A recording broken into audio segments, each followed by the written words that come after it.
So we are going to have, I'm going to call up our morning keynote speaker, Shauneen Pete, who is going to do a session or a presentation called 100 Ways to Indigenize the Campus. Dr. Shauneen Pete is from the Little Pine First Nation in Saskatchewan. She is now an associate professor at the University of Regina in the Faculty of Education, and has served as an interim president and vice president academic at the First Nations University of Canada in Regina. And I do know, and I'm looking forward to a book that she's writing about indigenizing a university, and really looking forward to seeing that. And apparently she's getting close to being completed on that. So if I can invite up Shauneen.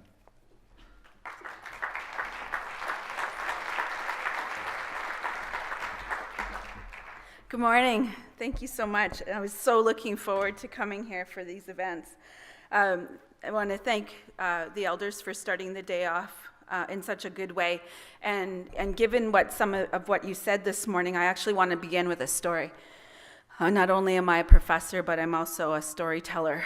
And much of the work that I relay is rooted in the narratives of my father, Jacob Pete.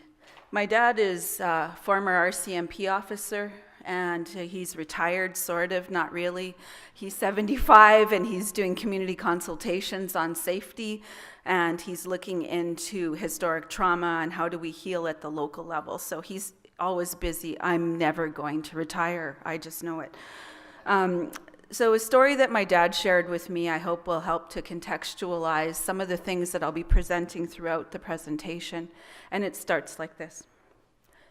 A long time ago, there was a gathering of 10,000 teepees on the banks of the Missouri River. 10,000 teepees. Imagine that. The people who stayed in each individual teepee. How many? 10? 12? And multiply that to 10,000 teepees. Imagine all of the different nations that would have come together in that place.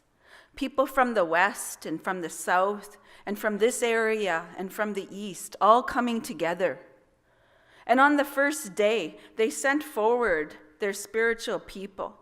And those people came together and they made decisions about how things would proceed as they began to have a temporary encampment together. And they would say, we'll start with your songs today, but we'll start with your pipe. We'll end with this ceremony and we'll celebrate in this way.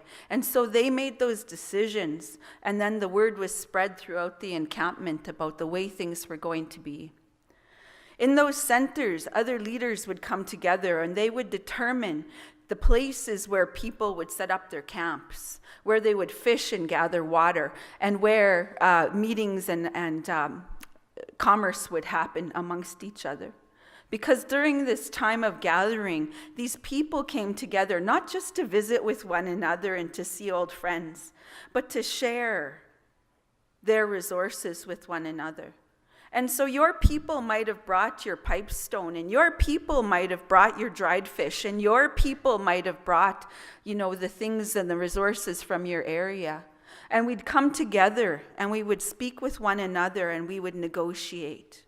We would negotiate these trade alliances.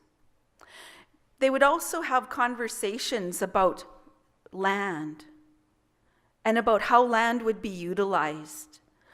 There would be a disclosure that in your community, the fire decimated the lands, and so you needed to move and encroach a little bit more into the traditional territories of those people.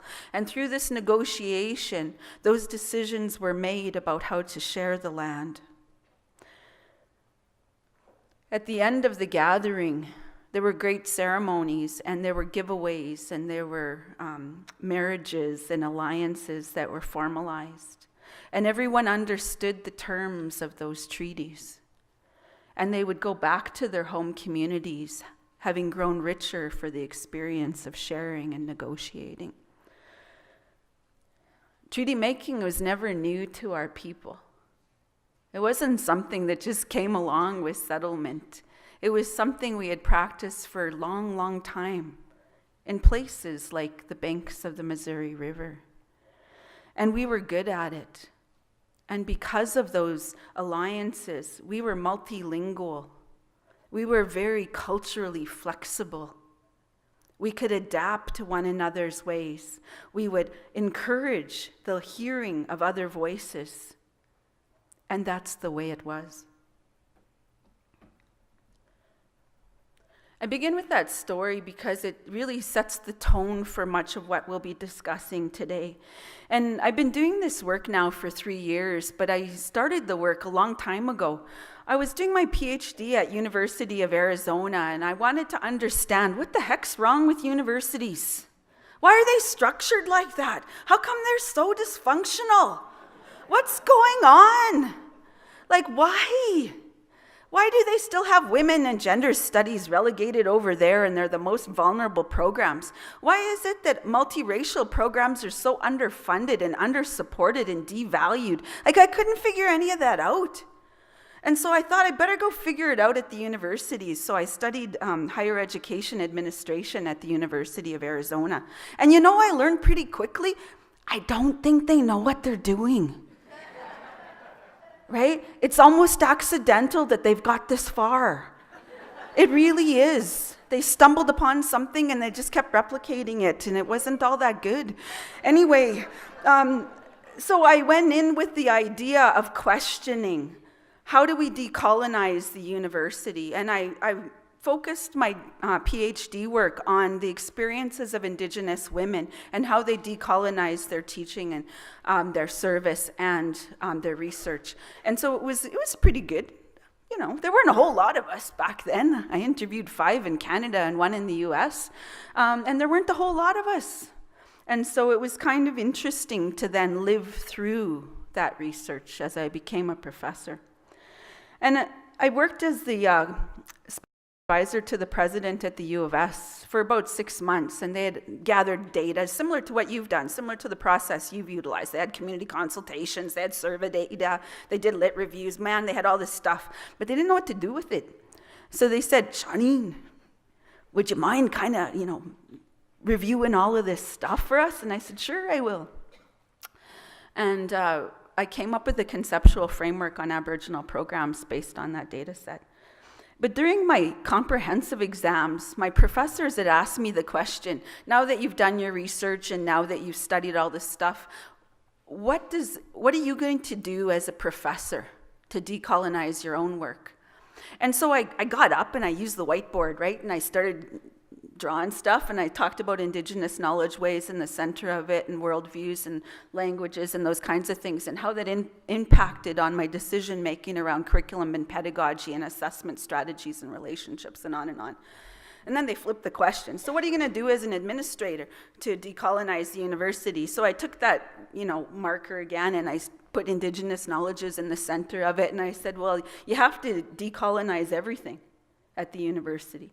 All the central assumptions about what the university is, how it does its work, the units and departments and administrative units and functions of the entire university, all of it's up for question. And so I started to walk through that. And then at the end of my comps, and I passed, right? So I was like, hey, you know what? That's actually pretty good. So I grabbed a piece of paper and I drew it out and folded it up and put it in my notebook. So when the U of S asked me to do their conceptual framework, I pulled that thing out, right? And I was like, yeah, I think I know how to organize this. Because that's the way life is sometimes. It teaches you all along the way, sometimes even before you understand that it's going to be the thing you do for a living.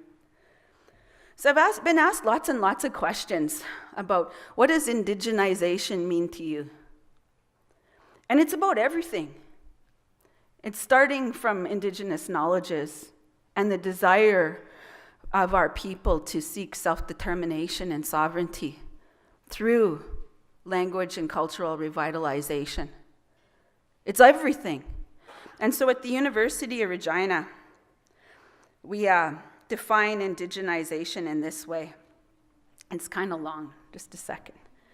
It's the transformation of the existing academy by including Indigenous knowledges, voices, critiques, scholars, students, and materials, as well as the establishment of physical and epistemic spaces that facilitate the ethical stewardship of a plurality of Indigenous knowledges and practices so thoroughly to constitute an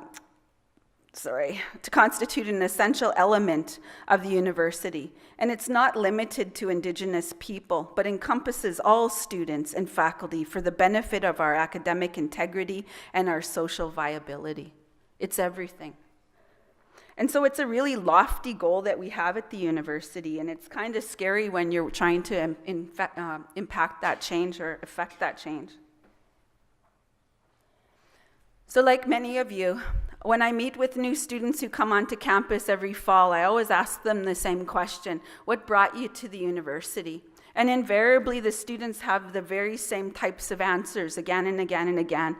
Many of them were like me. They were teen parents, and they didn't like school, but they want to offer their children a better future.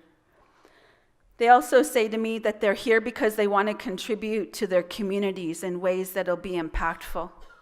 And lastly, there's some of those students who also say, education is a treaty right. Kind of the way I grew up. My grandmother always told me, you have to go to university because education is a treaty right and you cannot give up on that. You have to push through to achieve that and to actualize that right. And so there was a lot of pressure, I think, on lots of us to do better for our children, to do better for our communities, and to learn to create change because education is a treaty right. So when our students come here, they come here with a very different goal oftentimes. They're not coming here because they're looking for social mobility. That's not their primary piece, right? It's not their primary driver. They're not here because they want to make $100,000 a year. That's not their primary driver. It's social change, right? And over the years,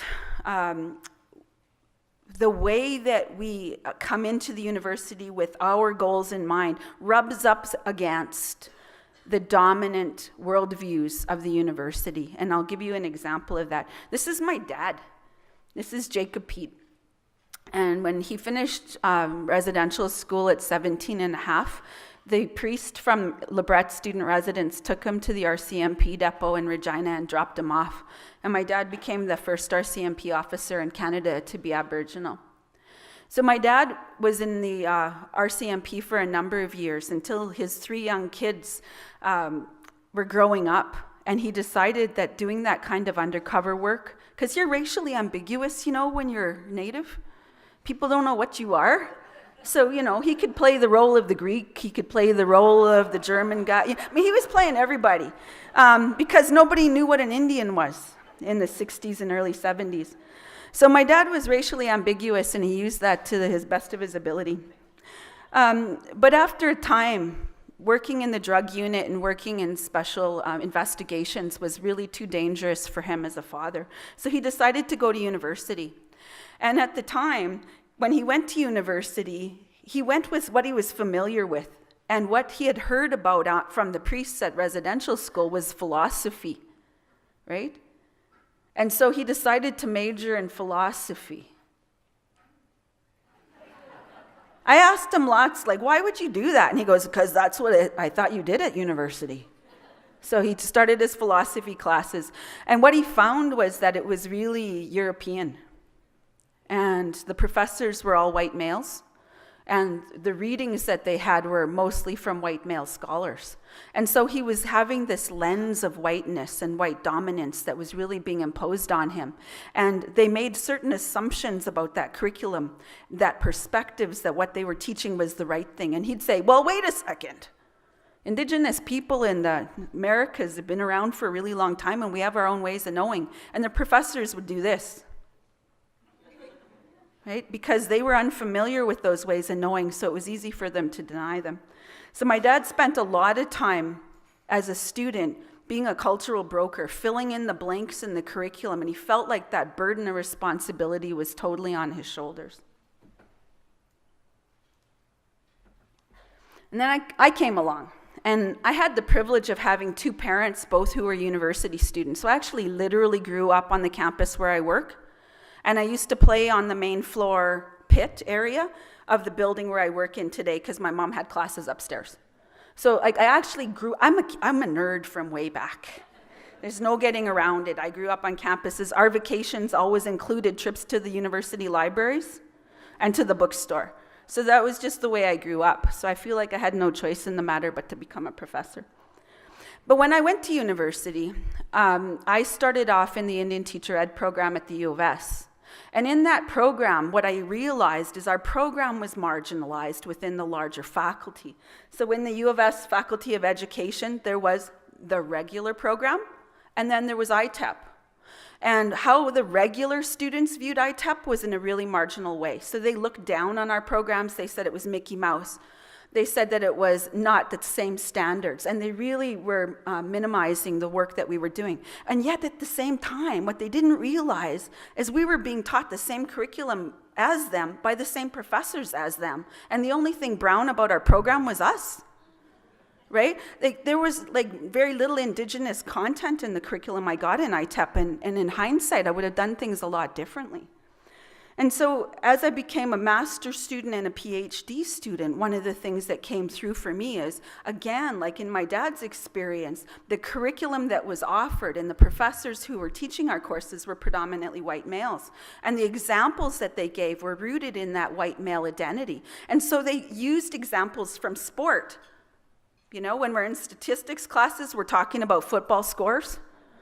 We talked about army metaphors and war metaphors. And so that knowledge base that they were replicating and teaching us had very little to do with us as women. And I'm sure you found that too, because we took classes together. And so oftentimes when it came to bringing an other way of knowing into that ed admin department, it fell on our backs to do that. And so our white male professors would say to us, "What would black women think about that leadership style?" And I'm like, "I don't know, I'm not a black woman. I'm an Indian woman. Ask me that question. I can't speak for all people of color. What are you thinking?" And when I went to do my PhD, my professors there said to me within the first month of my program, "We really like that you bring this multiracial perspective into our program. We really like that you can speak to issues of racism." And I was kind of having a crappy day that day, and I said, "I used to get paid for this shit back home." So they paid my tuition.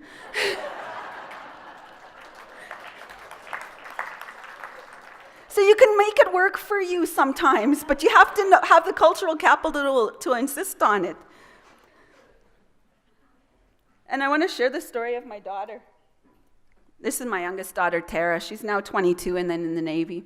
And she started university when she was in grade 11 through a program called UR Accelerated. And she's a nerd. Like, she grew up with two parents with PhDs and grandparents with degrees. So, she's cursed. So she went to university as a grade 11 student, and she took a sociology night class in order to get university credit before graduating from high school. So she had 2 credits before she even finished her high schooling. So when she came to university, she realized really quickly that, like her dad and like her mom, she was going to play particular roles in the university. And one of those roles was to fill in the blanks of that dominant worldview that really limits students. And so she was really ticked off about it. And she came home and she goes, "Mom, how come I'm paying tuition and I have to teach the professors these perspectives that they don't even bother to look up? Like, how fair is that? I don't need this crap." And I said, "Yeah, I agree with you. I agree with you. University's always going to be there. You don't have to go. I know your parents both have PhDs and we're kind of overachievers and stuff, but it's not your path. Do your own thing." And so she went into the Navy. And so here we have 3 generations of people who are actually, pretty competent, who excelled in schooling and rejected schooling in different ways, because the university was never designed with us in mind. And the fact that we're here is already a signal of our resistance and our persistence.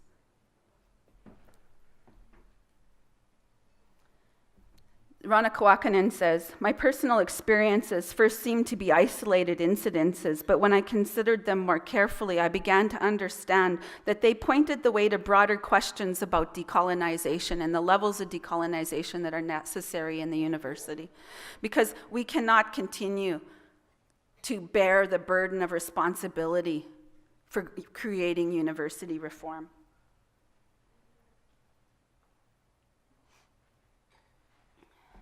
So, question for you, just a really quick one. Thinking back onto your own formal schooling, kindergarten to grade 12, your undergraduate experience and your graduate experiences if you've had them, on a scale of 0 to 10, 0 meaning I got nothing, and 10 being I can go out and teach this class now, how much access did you gain to content about Aboriginal people? So just a show of hands really quickly, 0 to 10. Hands up, hands up. Hands up, hands up. Take a peek around the room.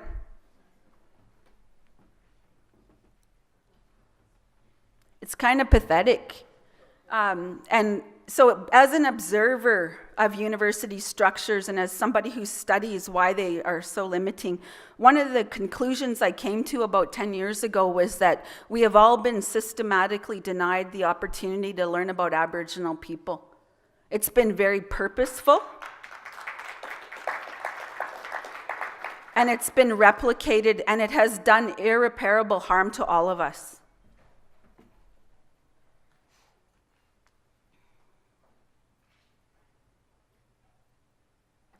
And what we're taught in universities and in formal schooling is really framed on dominant worldviews that claim to be race neutral, but are in fact race laden and in denial. Rana Kawakanen refers to this as sanctioned ignorance. She said it's really common in the academy. As an institution, the academy supports and reproduces certain systems of thought and knowledge and certain structures and conventions that rarely reflect or represent Indigenous worldviews. So epistemic ignorance, she says, maintains indifference toward invisibility of and exclusion of other than dominant ways of knowing. And the universities are structured to maintain that. And you see evidence in it of that structural inequality when you see the marginalization of Indigenous studies, Indigenous programming, and Indigenous content within the larger structure of the university. Did you ever notice that in course outlines, there's usually, if there's any Aboriginal content, it's 1 or 2 articles? And my students used to say to me, my white middle class, predominantly female and Christian students used to say to me, there's too much Aboriginal content in the curriculum. And my response always was, when was it too much? When I had 3 articles or when I had 4? Because any measure of brownness in that curriculum, they find offensive. They find it too much. Marie Batiste calls this a system of cognitive imperialism, and she says that dominant worldviews of materialism, individualism, competitiveness, and corporatism are at the center. These shape academic programs, and they deny the violence of colonization. They erode it and try to eradicate it, and they try to deny it. And it silences other than dominant worldviews in the academy, and it marginalizes us into a variety of academic programs, and it sustains a hierarchy of academic programming in the university structure. So it should be no surprise to you as observers of the university structure that schools of business and engineering get lots of money. Medicine colleges get lots of money, but who goes to those colleges? Who are the students? Who are the professors? That system is structured in such a way to allow for the maintenance of white dominance, okay? You won't see that kind of investment in Indigenous studies. You're not seeing that kind of investment in the Native law programs, right? It creates a hierarchy that gets maintained in the university, and that too needs to be decolonized. So cognitive imperialism and epistemic ignorance work together to sustain white dominance in the academy, because this isn't just about adding Aboriginal content or adding Aboriginal perspectives. It's actually about transforming the academy at its core challenging those conventions, challenging those hierarchies, and remaking the institution in reflective of other than dominant ways of knowing. And those other than dominant ways of knowing could be feminism. They could be Indigenous knowledges. They could be other ways of knowing, and they should be.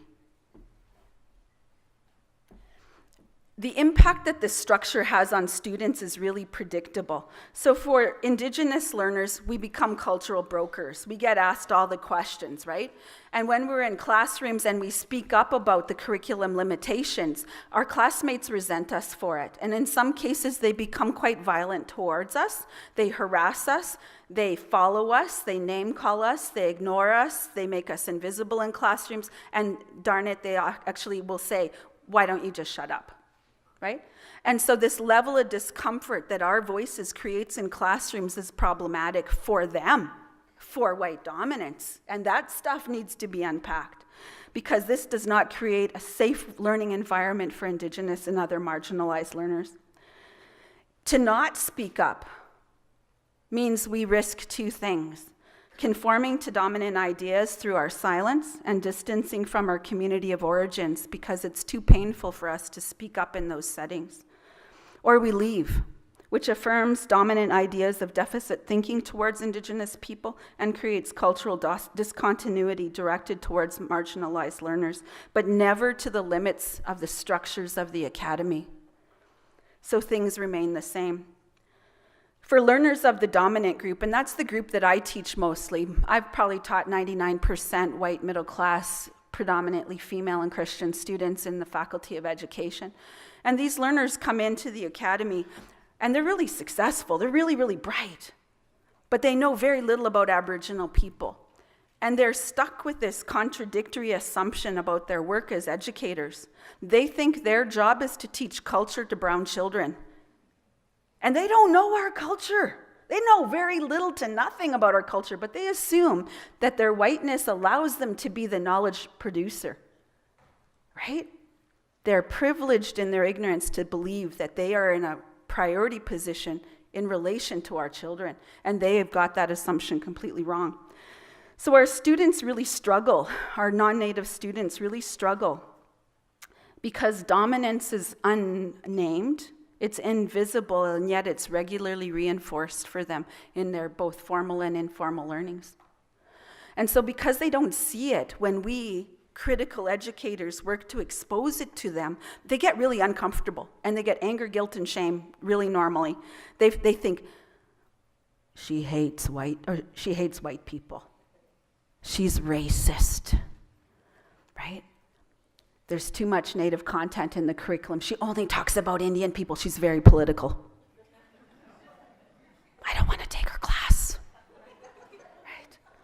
And yet what they don't realize is that this troubling curriculum is actually necessary if we are to unmake white dominance. And for many of my students, when they come into my classes, they're kind of freaked out because I'm the first brown person that's ever taught them. So they don't want to upset me, but they always ask me the same question: what do I call you? Are you Native? Can I call you Indian? Are you Aboriginal, or is Indigenous a better term? And I'll just say, please call me doctor. Because why would they clarify that? Why would they put that indicator in any sentence? My Native professor, Shauneen Pete. Right? Like, when does that come up? Anyway, so my students are really fearful about the relationship they have with me because they don't want to upset me. And what they don't know is that I've been studying whiteness a really long time, and I kind of get it. And so I'm conscious of being supportive of them unpacking and remaking their whiteness. So at the University of Regina, like a lot of universities, we've been going through strategic planning.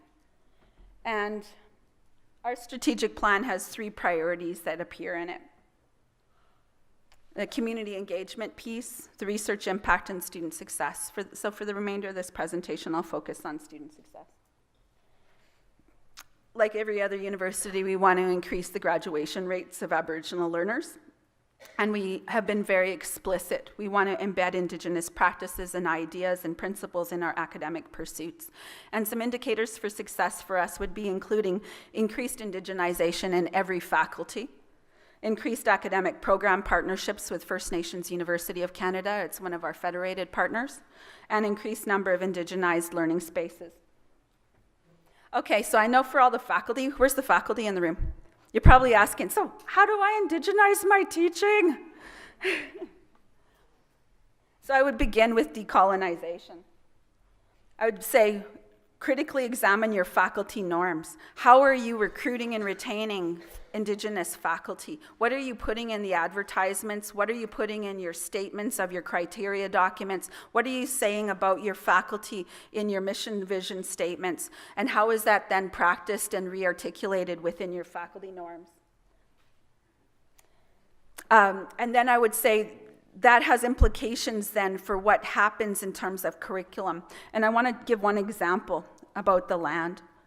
So I shared with you this story earlier at the very beginning about the gathering at the Missouri River.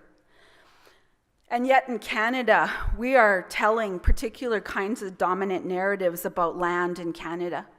And those ideas are around individual settlers who came in and broke the land and cultivated it and civilized it and created townships, and all of these narratives dominate in Canada. But what's not getting told oftentimes alongside that curriculum is the history of treaty making with Indigenous peoples, or that we already had a system of treaty making prior to settlement. It comes up in the challenges around not taking up a discussion of what the land means for Indigenous people. Our roles as water protectors, our roles as land protectors. And the way that media then creates counter-narratives about us. So you see the emergence of Idle No More because of the omnibus bill changes. And our response to that is then seen as deviant behavior. You think about El Cibictog or Keystone Pipeline protests or Standing Rock this past week.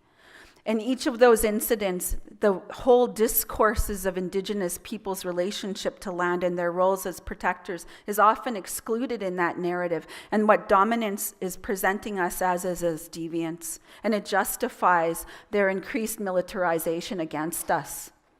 And that's really problematic. And this emergent curriculum should be the curriculum of today's universities. It's the crux of the tension between Indigenous peoples. So in Saskatchewan, when Colton Bushy and his friends and family members have a flat tire and they seek out assistance from a farmer, that farmer, rooted in these dominant narratives about his right to own land, his property, his individualism and his materialism, justify the use of force against him that resulted in Colton Bushy's murder. Yet that's not the narrative that's told. The narrative that's told is the stereotypical threatening Indians who are deviant and who are a threat to individual white settlers, and that's problematic. Reconciliation cannot happen with those dominant narratives in play. They must be deconstructed, and our role as educators in the university is to act on that emergent curriculum and counteract it with Indigenous ways of knowing, with critical social justice pedagogies. We have to do those things, otherwise reconciliation will never be possible. So my suggestions to you around some of the 100 ways to decolonize and indigenize your faculty work here include taking a look at colonization and its effects, starting to critically examine how those dominant narratives are created and replicated within your own faculty units, and starting to deconstruct them through the insertion and inclusion of Indigenous ways of knowing and other than dominant ways of knowing in the curriculum. Identify the ratio of white and Indigenous authors in your most recent course outlines. How might you begin to change this? Reading Indigenous scholars in your field of study and continuing to add to that knowledge system so that you have additional references to fall back on, and reading in an interdisciplinary way. One of the great deficits, I think, in the university is we only read within our units, right? So I'm in EdMin, I read all the EdMin stuff, but I don't know what the heck's happening over in Indigenous studies or women and gender studies because I didn't take the effort to read broadly. And we have to do that. We have to have broader frames of reference in order to inform Indigenization in the curriculum. We have to anticipate that racist ideas will emerge. Racism in Canada is the air we breathe. It's so everyday and normal that we don't even examine it. And yet that we must examine it, because when newcomers come into our country and come to our universities, they are very quickly socialized to those dominant ideas about Indigenous people, and they join in the tension making and the separations between settlers and Indigenous people, because it's to their benefit to align with dominance. And then they oppress us too, right? And so we have to proactively address racism on campuses. We have to talk about it. Our teaching and learning centers should be orienting faculty to how to address it in their classrooms. They have to get stronger in their strategies in pointing it out and counteracting it and holding learners responsible for their learning on this item. And we need to prepare to the statement, but I teach other people too. And so teachers will sometimes say, oh, but I have lots of Muslim students in my class and I only have one Indigenous student, so why don't I just keep teaching about Muslim identities? And I'm like, yeah, why not? But also teach about indigeneity too, right? Verna St. Denis has done a really good article with Carol Schick in response to this question, and if you haven't read it, I'd really strongly encourage you to take a look at it. And it's actually called But I Teach Other People Too.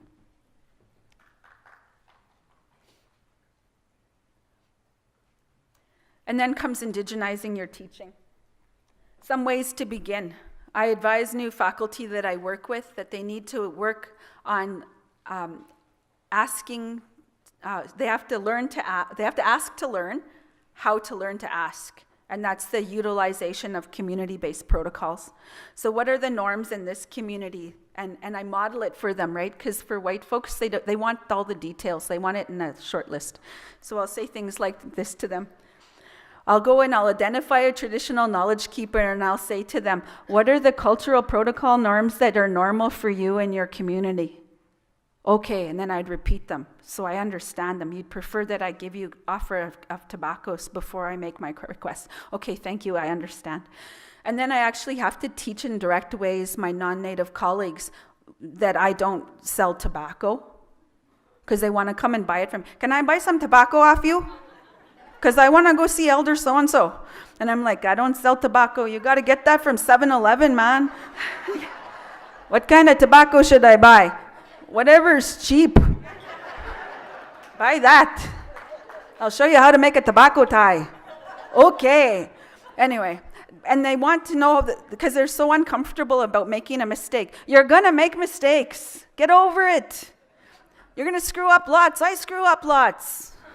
I still have to ask the elders, how would you like me to extend protocol? Because I don't know how they do it. I learned a few different ways now.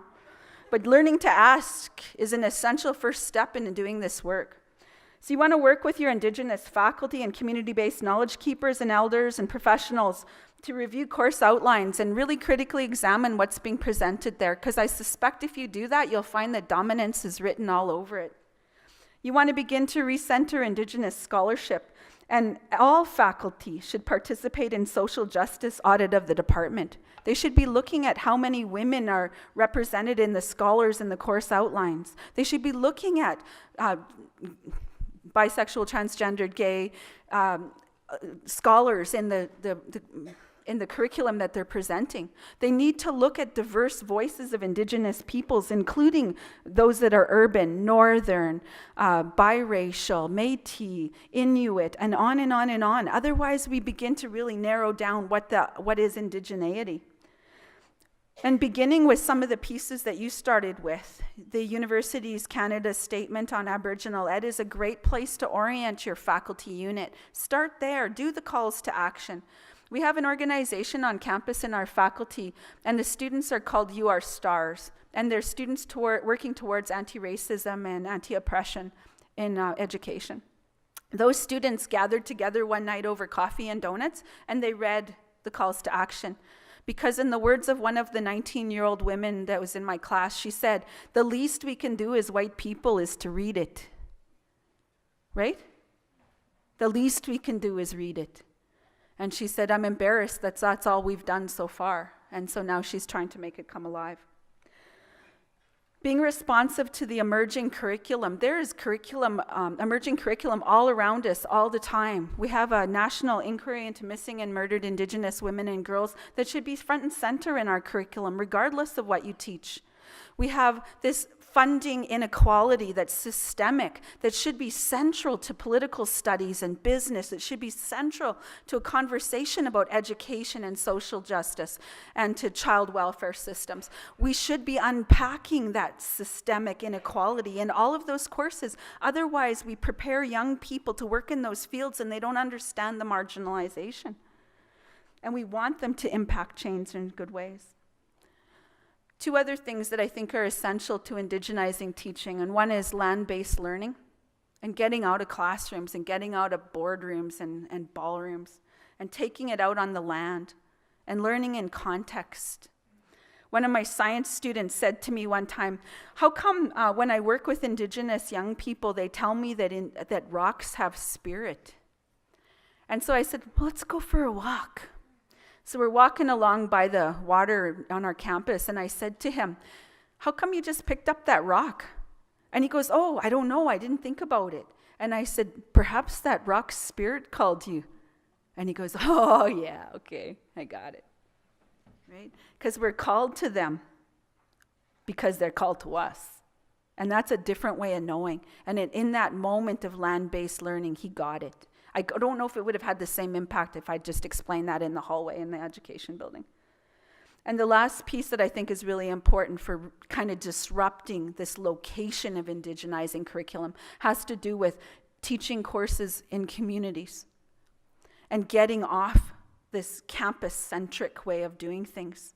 We should be offering courses in communities, in band offices and community halls. We should be thinking about taking our social work students into those communities where they get the food bank and at the friendship center.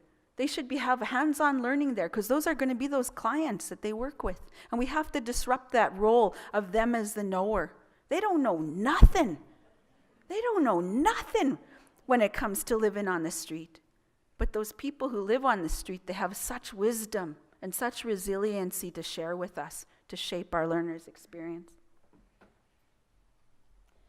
In order to help facilitate that, who are the administrators here?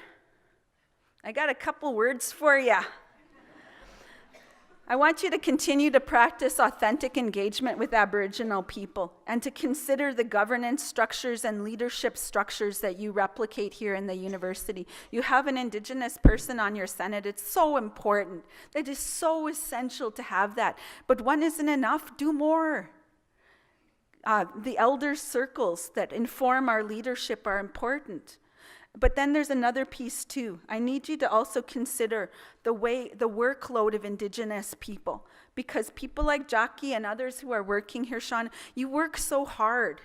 You do so much, and you have this two ways of knowing. You bring such added benefit to the university because of your knowledge systems.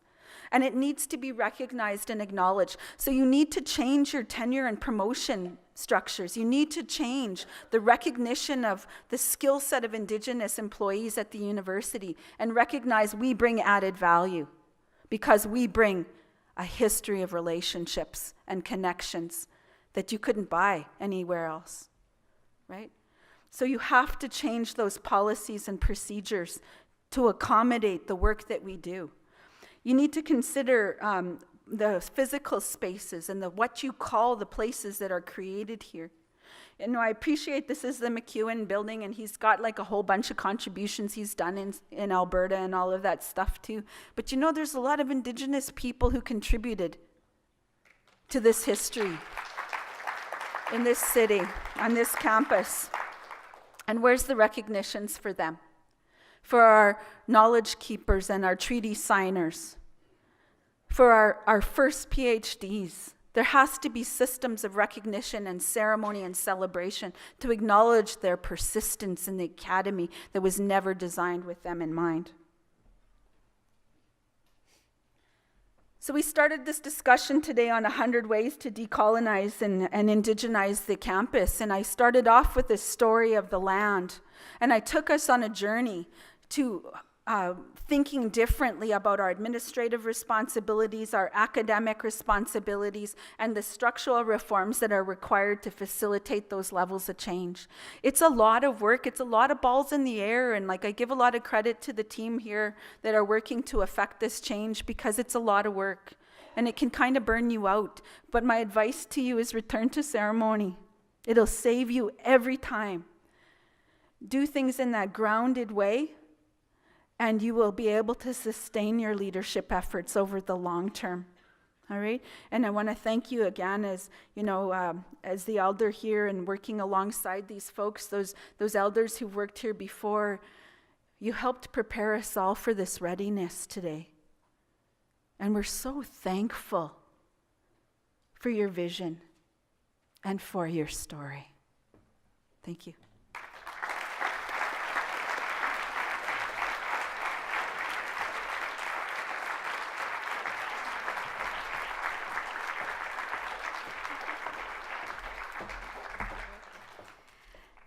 Thank you so much for that powerful message, Shauneen. And you do speak from the heart and from lived experience. And Shauneen has had many leadership responsibilities at the University of Calgary and First Nations University of Canada, and speaks from, I think, from the experience of a lot of challenges and successes along the way.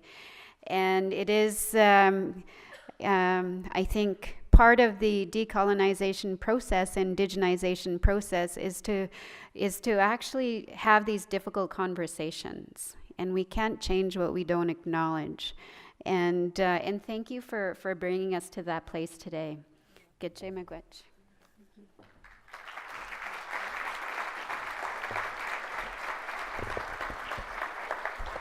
So before you leave, Shauneen, we are going to have a few minutes of question and answer. There is a mic roving around for those who might want to pose a question or two. And then we're going to take about a 10-minute break before we get into our table conversations. There's one question over here.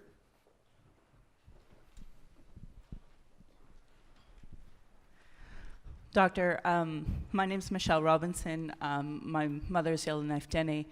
I was absolutely inspired. You validated so many experiences I hear, so thank you from the bottom of my heart. My question to you, I don't know how many non-Indigenous people I start talking to, and it ends up with me smudging with them, me giving them tissue, them crying, say, I didn't know. Do you have any tips on how to deal with that? I didn't know I was going to work with whiteness as much as I do. And white fragility is really normal because they come from a positioning of not knowing, not seeing, not being taught. But that doesn't excuse them, their inaction, and they have to learn. You have to get up and go read a book, meet with the elder, go to the play. Listen to that scholar speak. Listen to Rosanna Deerchild on CBC. There's lots of options. There's no excuse for ignorance. There isn't. All you have to do is show some effort, because we can't take on your stuff. We got our own stuff going on. We're marginalized in the academy. We're overworked. We got our own community-based stuff going on. And so we can't take on the responsibility of holding your hand through your white fragility.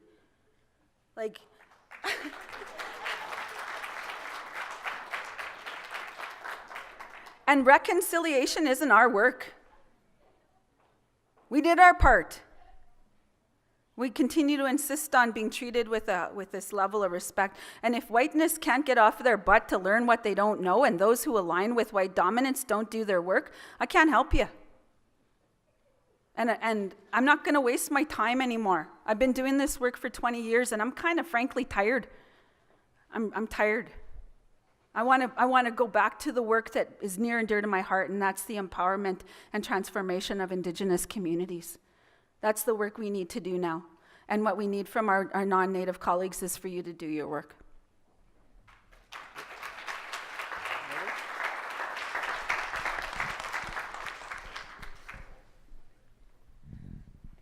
Hey.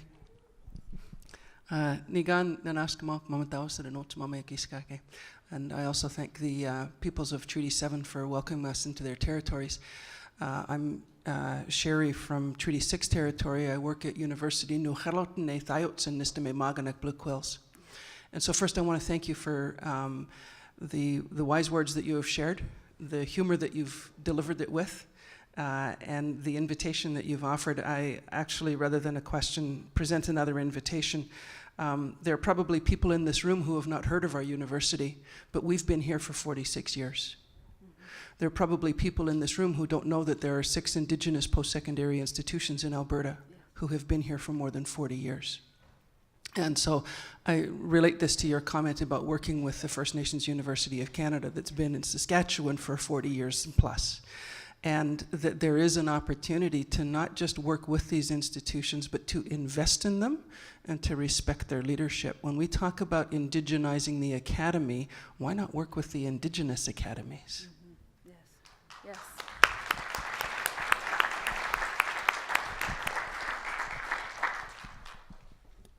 We might take one or two more, if they're a short question.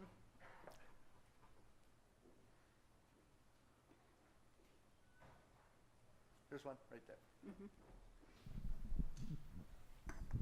Thank you. I really appreciated your presentation, and mostly because of having the audacity to challenge everyone and to challenge our non-Indigenous people. And quite frankly, just to tell it like it is, because sometimes as, I guess, Indigenous people, we know about systemic racism and institutional practices, and it's really hard to challenge big institutions. And we get stuck as Indigenous people because we don't have anybody surrounding us that can help support that. And then you are centered out as being the bad person if you are not, if you are speaking out.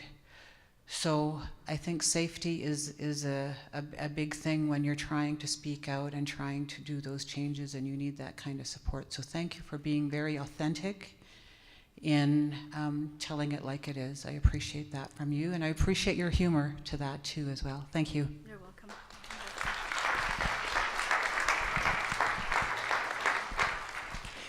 Hello. Thank you for your presentation. I feel like you were telling my life from the podium. My name is Cora Voyager. I am a sociologist here at the University of Calgary, and I have taught here for the last 19 years. I am a full professor. I'm one of about 20 Indigenous full professors across Canada. And I guess my challenge to the university is appreciating the work that we do as Indigenous professors, because the type of work that we do is very different. It's, of course, all about relationships. You have to build relationships with the community. And the type of tenure and promotion programs that we have, I mean, I'm a full professor, so I've been able to get promoted, but it's been very difficult, even as far as the merit and increment work that we do, because we have to build relationships with the community. And of course, as Indigenous people, we don't have an exit strategy. We are in our community for our lifetimes. And the type of work that we do really does take a long time. And the community work that we do, and many of us, I mean, I know with Jackie and others, that that type of work isn't appreciated, and it doesn't get us merit. So we're helping our community. We're doing a tremendous amount of service work. However, in our work, publications is what will get us an increment. So I think that's something that really needs to be addressed. And also, many of us coming into the university are working with people, primarily non-Indigenous people, who have been the granddaddies of Indigenous studies up until this time. And trying to make space for ourselves and doing the work that we do can sometimes be very difficult in the academic, in the academy. It's so true. Thank you, Cora. I think that for the administrators in the room, I would ask for your allyship in the associations of provosts and presidents and onwards, that taking up this kind of discussion on indigenization at that level is really important, so that all levels of the university administration understand the kinds of things that you're speaking to and the kinds of dual responsibilities that we carry as Indigenous staff within a university. It will help them to work with us on the kinds of policy and structural reforms that are necessary. So I'll ask that of you. Thank you. Thank you. You're welcome, Can Brian. we have one more hand for Shauneen? Introduce our lunch and keynote speaker. I'm going to invite Jackie Seipert, Dean of the Faculty of Social Work here at the University of Calgary.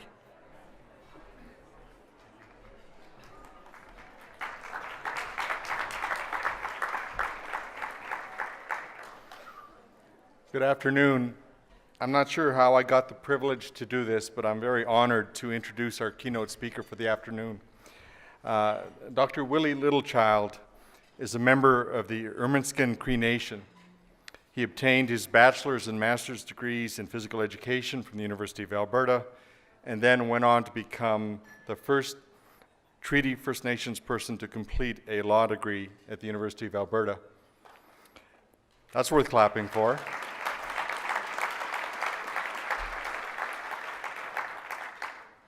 Willie was one of the founders of the North American Indigenous Games and has been inducted into several sports halls of fame. He served as a member of Parliament from 1988 to 1993 for the riding of Otasquin Rimby. I know that riding well. My wife's family is from that part of the country. He was also a parliamentary delegate to the United Nations. He represented North America for 2 consecutive 3-year terms on the UN Permanent Forum on Indigenous Issues, and served as an expert member to the UN Expert Mechanism on the Rights of Indigenous Peoples, providing advice to the UN Human Rights Council. He was also appointed as honorary chief for the Musqueam's Cree Nations and was selected as the international chief for Treaty 6 by the chiefs of the confederacies of Treaty 7 and 8. In 2007, Willie received an honorary Doctor of Laws degree from the University of Alberta for outstanding achievements, including leadership in human rights, contributions to the world of sports, and representation of Indigenous peoples in the international community. Following that honor, he was bestowed with the Alberta Order of Excellence in recognition of his extraordinary contributions and accomplishments in all aspects of his career. A survivor of residential schools himself, he served as one of the 3 commissioners on the National Truth and Reconciliation Commission of Canada. I will add a personal comment to this introduction. In May of this year, the Faculty of Social Work here hosted the national conference for all social work educators across Canada. We asked Willie to be our keynote speaker because I think we have a particular obligation as social workers in this reconciliation process. Willie came to the University of Calgary, he did our keynote, he captivated people, he compelled people, and he articulated a parallel path that I committed to there on behalf of our faculty and all the social work educators across the country. So I'm eager to hear him again today. He will be equally compelling, captivating, and he will describe a path for all of us. Willie, welcome back.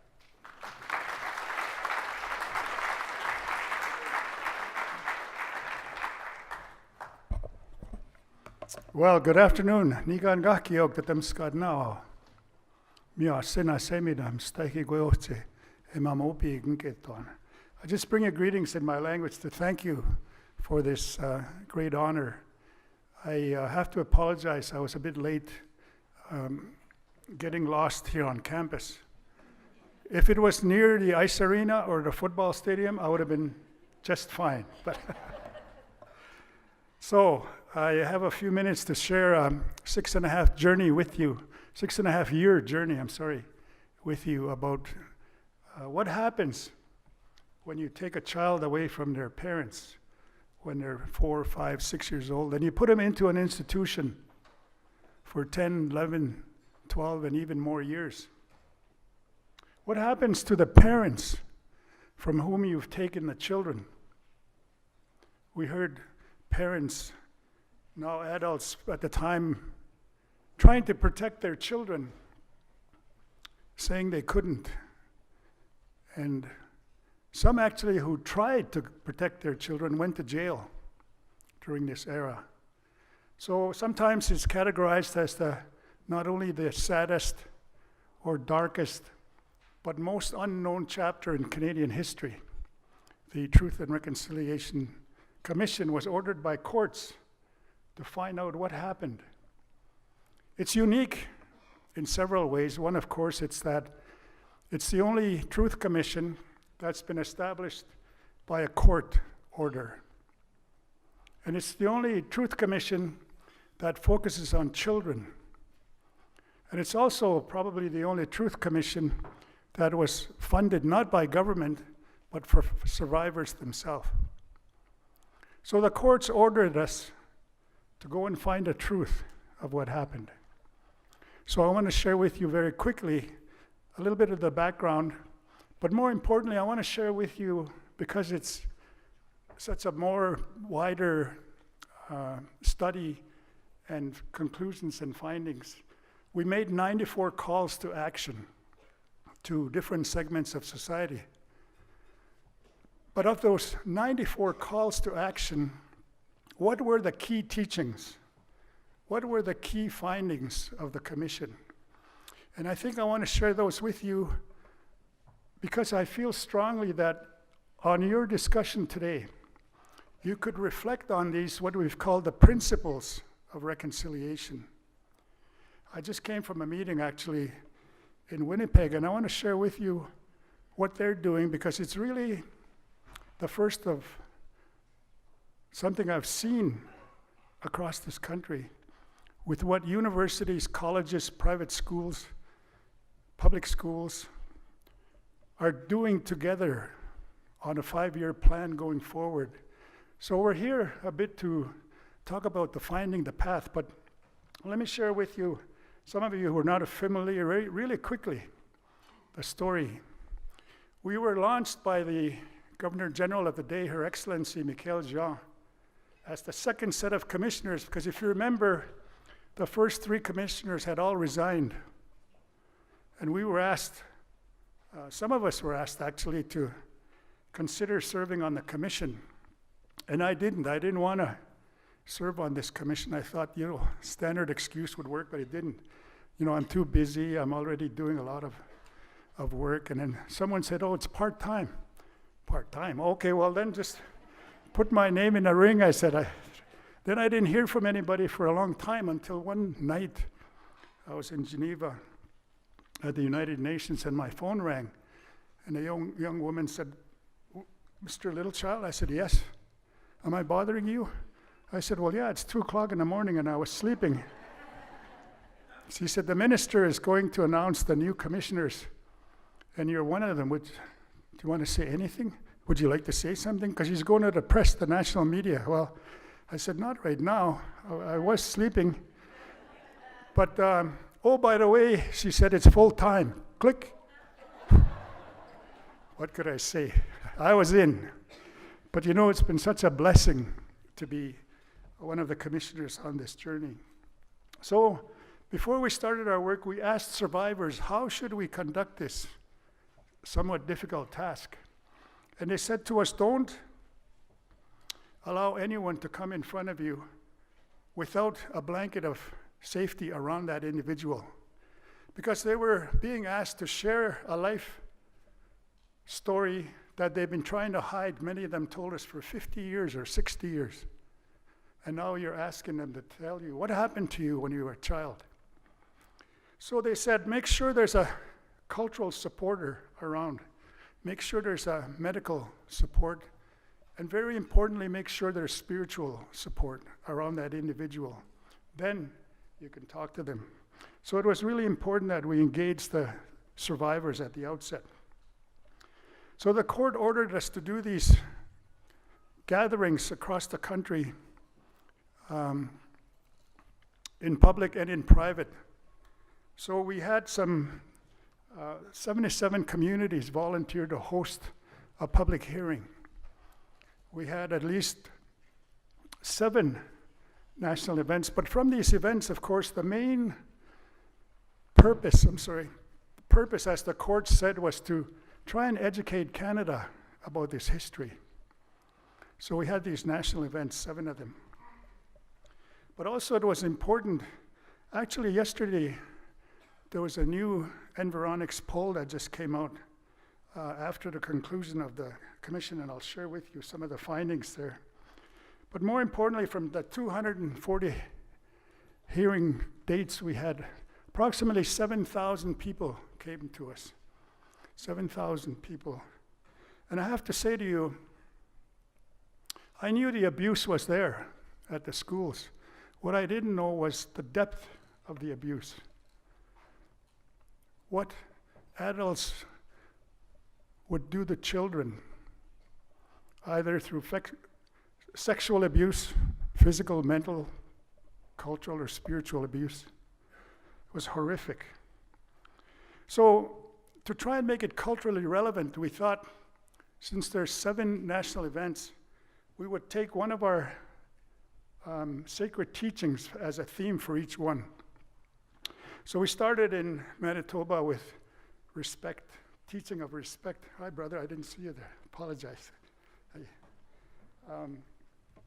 And of course, we went on to courage in the north, because it takes a lot of courage just to live and survive in the north, and it was an appropriate theme. But then we got to Halifax, and I thought this was going to be the most difficult theme. We heard many times from children, now adults, say to us, you know, when I was taken away from my parents, the family bond was cut or severed. And the impact of that, one of the impacts was that I came out of school not knowing what love is. I knew what punishment was or is, but I didn't know anything about love. I never experienced it as a child. One man in tears and anger up north said to us, I wish my daughters were here because I would sure like to tell them I love them. He said, I spent 21 years in residential school. And when he said that, a young woman got up from the back and came to the front. She sat down beside him. And he looked and realized it was one of his daughters. So of course they hugged and embraced and cried. But after he got his composure, he said, Mr. Commissioner, it's 10 minutes to 6. That's the first time I've ever been hugged in my life. So you see, sometimes we take these human emotions for granted, and yet that was what was taken from the children. So in Halifax, thinking that it would be the most difficult one, I was proven so wrong, because eventually people started getting up. At first, like one woman said, I hate myself. I hate my skin for being brown. I wish I was white. So eventually, one brave soul came up and said, you know, I had that same journey, the same story. But now I can get up in the morning and I look in a mirror and I say to the mirror, I love you. Now I can get up in the morning and turn to my partner or my spouse, to him or her, and I can say, I love you. Importantly, many said, I can now say to my children, I love you. My grandchildren, I love you. I couldn't do that before because I didn't know what love is and love was. So the tide turned, I think, in Halifax at our hearings. So we went on with truth and humility, honesty, wisdom. We asked ourselves as a commission, when we started, we asked each other, why are you doing this? I didn't have an answer, but eventually we came to a conclusion ourselves that this work is a sacred trust. It's a sacred trust. People are relying on you to hold that trust, because some of them said, nobody believes me. I've told my story 7 times. What makes you think you're going to believe me? So we said it's a sacred trust, and we have to handle the information in that way. What about when we're finished? We said. So we thought it was important to ask an honorary group of witnesses, former prime ministers, auditor generals, governor general, lieutenant governors, successful business people, Holocaust survivors, to take on the challenge to carry this story forward now that we're done in their own circles of influence. You'll remember we issued an interim report. In that report, we started telling the story about how children were rounded up each September. Each September it came to be known as the crying month, because that's what people remember about that month. Children crying as they were taken away. So, for example, a pilot came forward and told us his story. He said, I didn't know why I was doing this, but I was doing it because it was my job. I would fly to a community and pick up children every September. Then we heard from the children themselves. They were picked up actually brought by canoe to a float plane, put on a plane, and then flown to Ottawa, where they were put on a train for 3 days and three nights to Edmonton, put on another plane, and flown to Inuvik, to residential school. 2,500 miles away from home. 6, 7, and 8-year-old children. At first they were excited, they said, because they'd never been on a plane. But many of them recalled actually there were no seats on the plane. So some tried to go home. But how do you run away from school that far away? So some children sadly drowned trying to cross a river, running away from school. And as I said yesterday, there's a picture in my mind that's etched, will be there forever, of 4 little boys huddled together, found frozen to death. They had run away from school. So we talk about this, how the children were taken from parents. Then we also thought it was important to acknowledge the survivor's voice. After all this, some of them, as I said, the most awful stories one could hear. We said, now we know the truth, what do we do with it? Well, we take that truth and we shape what reconciliation needs to look like going forward. How do we restore respectful relationships in Canada? How do we make a better Canada? So we issued 94 calls to action.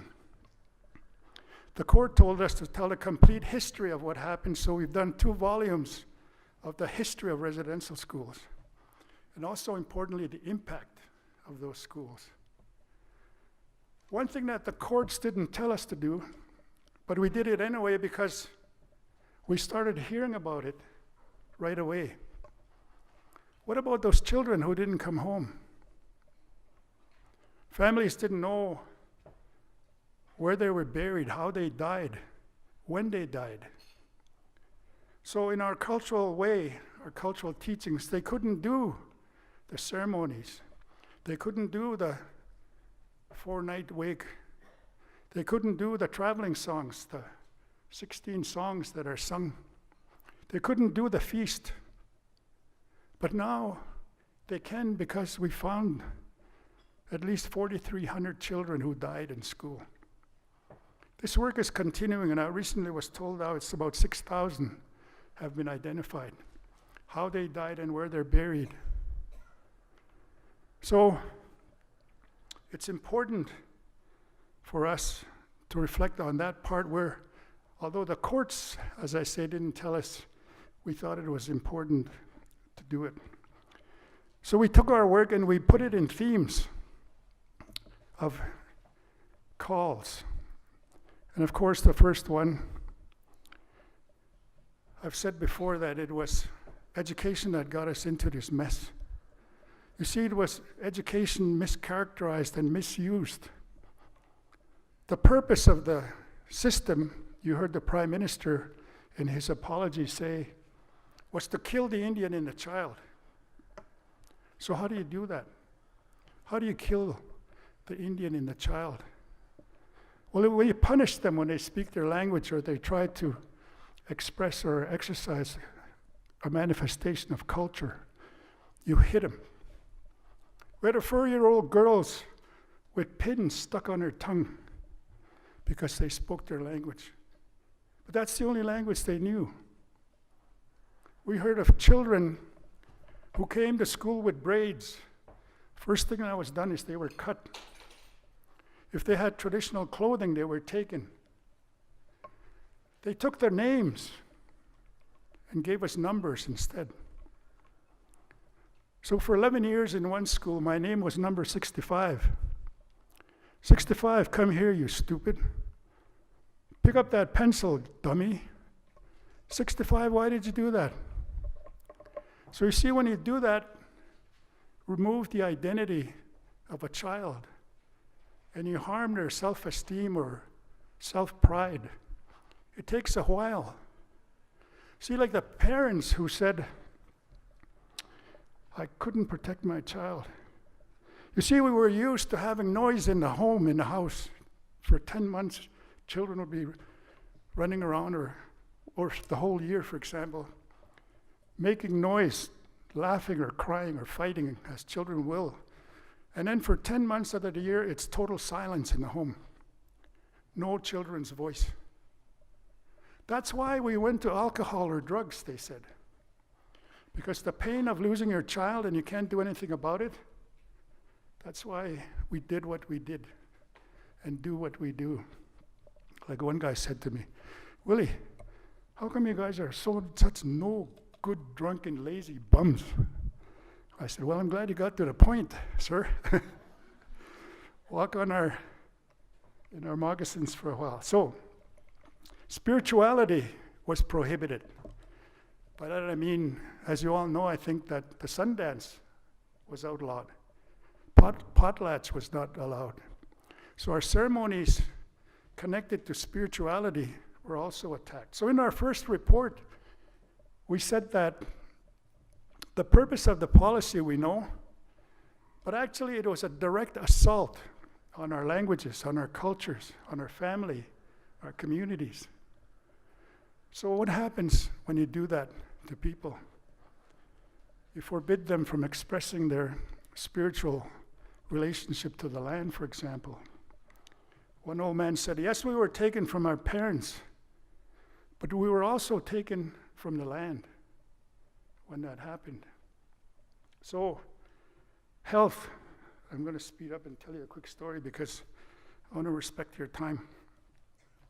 I was talking to a health group, which I will be again next week, but I was saying because of this, my people have 2 challenges now in health, and it's diabetes. I said, what? Diabetes? I think I just created a new word. I said, I was trying to say diabetes and obesity. So we have health challenges. So we talk about justice and governance and poverty. Poverty is sometimes mischaracterized in terms of why children are removed from their parents. we called for a public inquiry on the murdered and missing Indigenous women and girls. And I'm really glad that's underway right now, because it's linked to the residential school story. I remember one night, actually, I was called by a young woman while I was at home, and she said, "Could you come to the wake? We found my sister." So I said, "Okay, I'll go." So I went to the big community building. They met me at the door, 3 of them sisters. And the coffin was about this size, because all they found of the body was a little finger. But they identified her as one of the victims of the Picton murders in Vancouver. So when the sun was coming up, I told them, "I'm going to go home now." And they said to me, "Could you come to the church for the service?" And I said, "Okay, I will." It was at the church that I realized, because as you know, there's a eulogy that's given. And when they mentioned the father and the mother of that young woman, they were both schoolmates of mine at Ermineskin. So this story, when I first raised it at the UN, and one is too many, but it was 250 women had been missing, murdered, and no one knew why. So now we know it's over 1,200 from RCMP reports. But families will tell you it's probably as high as 3,000. Because some families are still hoping and praying that their sister or their auntie or their mom is going to come home. So I'm glad that the inquiry is underway. We ended with child welfare, because as you know, at the height of residential school policy and the current child welfare apprehension rates, it's higher now than it was at residential school. When we started our work, it was 68% of all the children apprehended in Alberta were either First Nations, Métis, or Inuit. When we finished, it's now 69, and even higher than 70% of children apprehended are First Nations, Métis, and Inuit. But as I said, what do we do with this now? Well, we look to reconciliation. And of all these 7,000 stories that we gathered in different ways, sometimes people said, "I can't tell you, it hurts me too much to speak about it, but I'll sing you a song, or I'll do a poem, or I'll write a book. I'll do a blanket, and in that blanket you'll see my story." So of all those stories, which are now housed, by the way, at the University of Manitoba, at the National Center for Truth and Reconciliation, we came out with 10 principles, 10 key principles. So in your strategy consideration, I would say, reflect on these 10 principles. What the University of Manitoba did, along with Brandon, University of Winnipeg, all the colleges, the private schools, as I said, they came together and looked at the calls to action on education, and they've done a 5-year plan how to go forward and implement the calls to action on education. I think that's a real interesting model to look at. Wouldn't it be nice in Alberta, for example, if University of Alberta, University of Calgary, Lethbridge, Grande Prairie, Grant MacEwan, all the colleges and universities came together and did the same thing with the private schools and so on. But it's something that was launched yesterday, and I thought it was really a good model to look at. So we say, of course, the first principle is to look at the UN Declaration as a framework for reconciliation. After all, it's the longest debated declaration in UN history. 27 years it took us. And of course, as you know, when it was adopted, finally, Canada voted against it. Eventually, of course, changed their position, along with Australia, New Zealand, and the United States. But now they're all on board, have changed their position.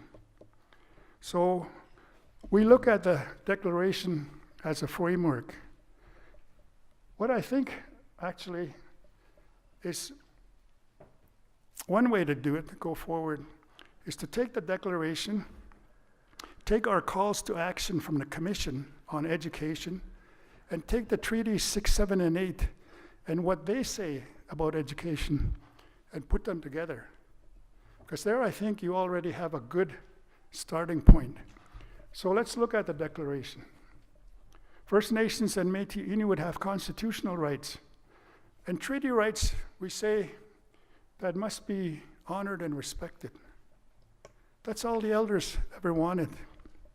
I remember asking them, what is it that you really want from our treaty relationship? And they said, I just want them to be respected, one man said. Others said to be honored and respected. But now we have a UN declaration that calls on us to do that. But even more recently, in June, the Organization of American States, the OAS, also adopted a declaration that says, not only should you honor and respect them, but look at the original spirit and intent of treaty, and look at how Indigenous peoples understand them. So there's new international law that's guiding us in this call for us to work together. So it's a process of healing relationships. Yes, it's important that we've had public hearings. It's important that we have an apology. But there's a missing step there, I think. Because in my experience, it was really difficult to ask survivors to go from truth to reconciliation immediately. Because truth is really important. Indeed, truth, there's a right to truth. You have a right to know why what happened to you was done. So, apology is important. Equally, and sometimes more importantly, is forgiveness. The ability to say to someone who's harmed you, to say, I forgive you. Then people will begin to feel a sense of justice, they say. Begin to heal. Old man said, I hear you guys talking about this healing all the time. You want to heal? Go to the bush, he said. Go to the bush and put tobacco 4 directions and talk to the tree. Visualizing myself there, talking to the tree. He said, but more importantly, listen to the tree. So you see, we have this elders' knowledge that we should be looking at in this process of going forward. So commemoration, there's a project of commemorating all the sites where the schools were located. Because it's important for us that 50 years from now, no one in Canada should be able to say residential schools didn't exist in Canada. That's somebody's imagination. Because the Holocaust survivors have experienced that, the denial. So it's important that we have these commemoration projects and also the ceremonies attached to them. So past harms have to be redressed. That's a part of reconciliation. Reconciliation requires action. We said in our calls, what we need is action. Then we've identified the areas that action is required. And again, I was speaking at a conference like this, and I'm always in the same trouble I am right now. I'm trying to go so fast. And I said, this is about reconciliation. What? Created another word. But that was a good word, because the focus is on action going forward. So I'm going to go real quick, because you know the rest. It's about creating a more equitable society. An important notion that's happening across the country in a good way, that people are starting to realize that they too are treaty peoples, that all Canadians are treaty peoples. The perspectives of elders, those the knowledge keepers, like my brother and my sister in front, they're to be held up because of what they know. We should ask them what they think about what should go on in the school system to have reconciliation. Because our oral testimonies and our ceremonies are important. Reconciliation will require political will, and like everyone else, I think I'm so happy we're in a situation right now where there is political will. There is political will. You know, as a former member of parliament, for 6 years I tried to get a meeting with the federal government just to thank them actually for the opportunity of doing this work. No meetings, none whatsoever.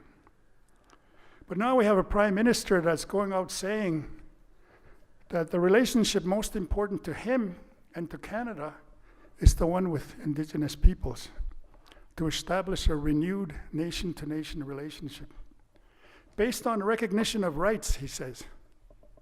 Well, rights here are the UN Declaration, treaty rights. So he goes on to say, based on respect, well, that's the first sacred teaching. On partnership and cooperation, well, that's the treaty relationship.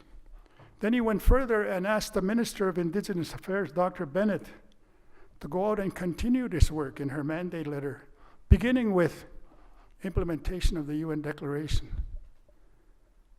Premier Notley herself has said we should be looking to the UN Declaration going forward. So the political will is there. It's been there with the chiefs all along. The chiefs in their assembly, for example, will not allow a resolution on the floor to be debated unless it's linked to the UN Declaration, an article to the Declaration. But we have a lot of work to do. So it's going to require sustained public education like what you're doing. And I thank you for that. I applaud you for doing this. You see, it's like at the UN, one time I came back home from the elders to the elders meeting and I said, I just came from the United States, it was an important meeting and dialogue almost broke out. See, at the UN, it's like statement after statement after statement.